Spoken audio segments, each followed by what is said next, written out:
بسم اللہ الرحمن الرحیم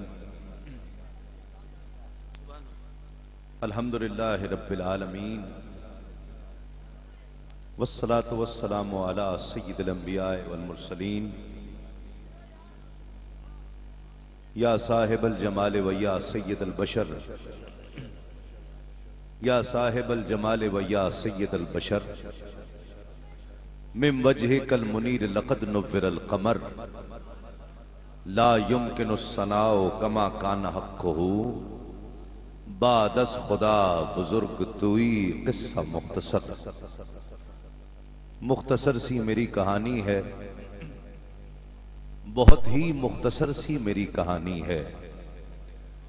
جو بھی ہے ان کی مہربانی ہے، اور جتنی سانسوں نے ان کا نام لیا، جتنی سانسوں نے ان کا نام لیا، بس وہی میری زندگانی ہے۔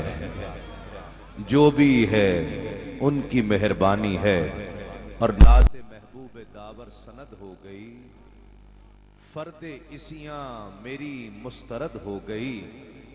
نعت محبوب داور سند ہو گئی، فرد اسیاں میری مسترد ہو گئی۔ مجھ سا آسی بھی آغوش رحمت میں ہے، یہ تو بندہ نوازی کی حد ہو گئی۔ مجھ سا آسی بھی آغوش رحمت میں ہے، یہ تو بندہ نوازی کی حد ہو گئی۔ اور عدم سے لائی ہے ہستی میں آرزوئے رسول، کہاں کہاں لیے پھرتی ہے جستجوئے رسول۔ عدم سے لائی ہے ہستی میں آرزوئے رسول، کہاں کہاں لیے پھرتی ہے جستجوئے رسول۔ اور میرا تو ایمان ہے، اسی لیے یہ پڑھ رہا ہوں، تمنا بھی ہے آپ میں سے بھی جس کی ہو وہ ہاتھوں کو بلند کر کے اپنی تمنا کا اظہار کر دے کہ عجب تماشا ہو میدان حشر میں بیدم، عجب تماشا ہو میدان حشر میں بیدم، کہ سب ہوں پیش خدا اور میں روبروئے رسول۔ کہ سب ہوں پیش خدا اور میں روبروئے رسول، کیونکہ جو بھی ہے سب ان کی مہربانی ہے۔ اللہ رب العزت کا بے پایاں شکر ہے جس نے ہمیں اپنی بندگی اور اپنے محبوب کی غلامی سے سرفراز فرمایا۔ بزم لبیک یا رسول اللہ جڑاوالا کے زیر اہتمام 7ویں سالانہ عظیم الشان فقید المثال کل پاکستان کم و بیش کل پاکستان محفل نعت منتظم اعلیٰ ہمارے محترم بھائی میاں محمد حیات تبسم موہل صاحب، محمد ریاض زرگر جو سابقہ صدر بھی ہیں، محمد جہانگیر موہل صاحب، اور ان کے تمام ساتھیوں کو، رفقا کو مبارکباد۔ آج کی اس محفل میں دیگر مہمانان گرامی قدر کے ساتھ ساتھ جس طرح بھی ذکر ہوا، بزرگ احباب محفل کی رونق بنے، چودھری حفیظ چوہان صاحب، محمد اسلم رنداوا صاحب، ڈاکٹر شفقت رسول صاحب، آقا علیہ الصلوۃ والسلام کے ذکر کی محفل میں آئے ہوئے دور و نزدیک سے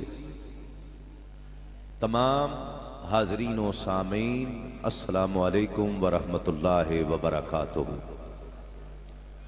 اب اگر اس ذکر سے ضروری کوئی چیز آپ کے پاس ذکر کرنے کو ہے تو مجھے اجازت دیں میں بھی اس میں شامل ہو جاؤں۔ اگر کوئی ذکر آپ کے پاس جو ذکر میں کر رہا ہوں یا نعت خواں کر رہے ہیں، اس سے بہتر کوئی بات ہے تو بتائیں، ہم خاموش ہو جاتے ہیں، آپ بولیں۔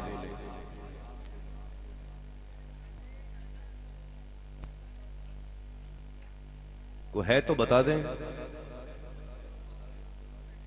صلو علی الحبیب، صلاۃ والسلام علیک یا رسول۔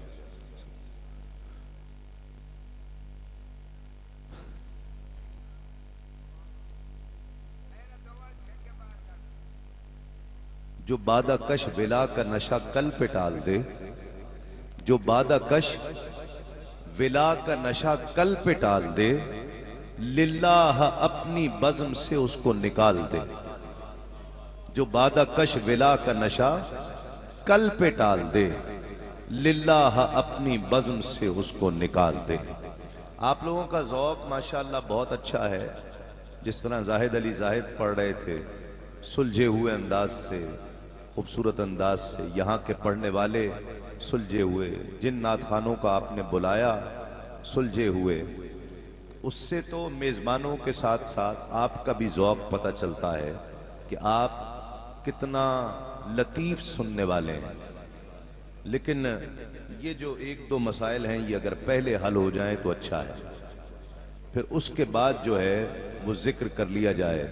ذکر تو کبھی بھی کر لیں گے، یہ جھگڑا زیادہ ضروری ہے نا، اسے پہلے نپٹا لیں۔ ہو گیا مکمل، ختم ہو گیا۔ کون جیتا ہے؟ مسئلہ تو ہار جیت کا ہی ہے نا۔ میری طرف دیکھیں اور ذکر کریں، میں سنانے کے لیے آیا ہوں، سننے کے لیے نہیں آیا، اور سنوں گا تو صرف نبی کی نعت سنوں گا یا آپ کی زبانوں سے سبحان اللہ کی صدا سنوں گا۔ جتنے لوگ کھڑے ہیں اطراف میں، جب میں آیا تو آنے کی جگہ نہیں تھی، اتنے لوگ تھے ماشاءاللہ، اطراف میں سب کھڑے ہیں، اور یہاں کا ذوق حاجی صاحب نے، چوہان صاحب نے، انہوں نے تو لاہور کی محفلیں دیکھی ہیں، شریک بھی ہوئے ہیں ہماری جو لاہور میں یا دیگر شہروں میں، ان سے کم ذوق نہیں ہے آپ کا الحمدللہ۔ یہ مطلب آپ چھوٹے شہر میں ہیں لاہور کی نسبت، لیکن ذوق کی کمی نہیں میں نے محسوس کی پچھلے سال، تو اس سال ہوگی نہیں، اس سال بھی کمی محسوس نہیں ہونی چاہیے، بلکہ اور زیادہ لگے کہ ذوق بڑا ہے، اس لیے کہ ہم سب اللہ کی رحمت کے طلبگار بن کر آئے ہیں، صرف رحمت کے طلبگار۔ اور یہ رحمت ہے کیا کہ پچھلی امتوں میں ایک شخص تھا، اس نے 400 سال عمر پائی۔ میں اگر آپ خاموش نہیں ہو سکتے تو پیچھے چلے جائیں، اٹھیں، دو چار لوگ، ایسا ہی ہوتا ہے، ہزاروں لوگ نعت سننا چاہتے ہیں، ذکر سننا چاہتے ہیں، لیکن چند ایک لوگ خراب کرتے ہیں اور اس محفل میں رخنہ اندازی کرتے ہیں۔ میں عرض کر رہا تھا، پچھلی امتوں میں ایک شخص تھا جس نے 400 سال عمر پائی۔ کتنی؟ 400 سال۔ چھوٹا سا تھا تو اپنے ماں باپ کے ساتھ سمندر میں جا رہا تھا، سفر پر، کشتی میں، بڑے جہاز میں۔ وہ جہاز طوفان آیا اور غرق ہو گیا، اور ایسا غرق ہوا کہ کوئی نہ بچا۔ یہ دودھ پیتا بچہ تھا، یہ بچ گیا۔ اللہ رب العزت جسے رکھے وہ بچہ بچ گیا، اور اسے اللہ رب العزت نے ایک تختہ عطا فرمایا، اور وہ اس تختے پر بیٹھ کر ایک جنگل، جزیرہ نما جنگل میں سمندر کی موجوں نے اسے پھینک دیا۔ خود اٹھ نہیں سکتا تھا، بیٹھ نہیں سکتا تھا۔ اس کی زندگی کا سامان رب نے کیسے کیا کہ راتوں رات وہاں انار کا درخت اگایا، جنگل میں جہاں انار لگ ہی نہیں سکتا تھا، انار کا درخت لگایا، اور انار کے درخت میں راتوں رات پھل لگا، راتوں رات پھل لگا، انار لگے، راتوں رات وہ پھل پھٹا، اور انار کے قطرے اس چھوٹے بچے کے منہ سے حلق میں جانے لگے۔